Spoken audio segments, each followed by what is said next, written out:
guys, so maglalaro tayo. Tatapusin natin ang pangalan ay ayun pa rin, Back to Lobby Tower. Kaya intro pasok.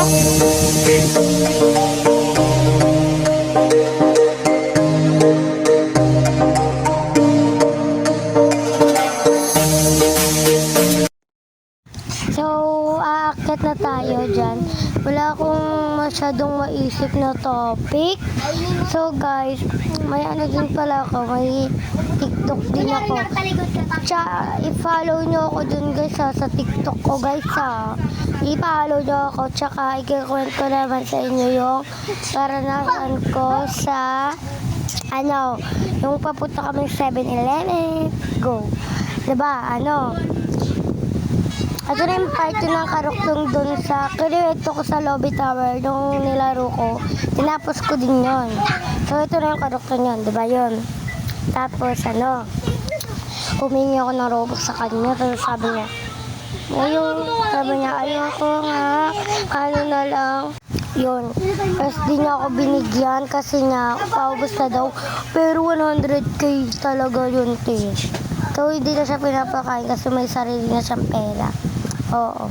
Tsaka, kaya din ako nagana yung TikTok ko follow nyo. Kaya din ako nagana kasi yung kaklase ko nagaganto din.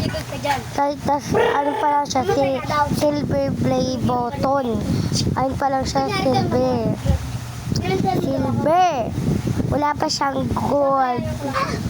Ang kaibigan ko meron ng gold eh. Tapos may Robux na din doon. May Robux. Ewan ko kung iyan yung Robux. Basta may Robux siya. Kaya di ako gumagalaw dyan kasi may nag-chat. Tsaka yung din niya daw, yung kapatid niya din nagaganto din. Kaya yun, naganahan ako. Pero yung kapatid niya wala pang silver button. Katulad ko. Kasi nag-umpisa pa lang siya ngayon. Katulad ko, nag-umpisa pa lang din. So, yun. Sana yung ko din dun guys, yung TikTok ko, nag-upload din ako ng mga ganito. Ng mga ganyan.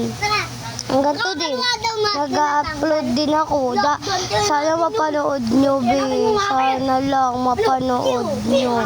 Sana mapanood nyo. Wow, ang ganda. Ang ganda dito, guys. Okay na tayo. At ayun lang. Bye-bye, bye.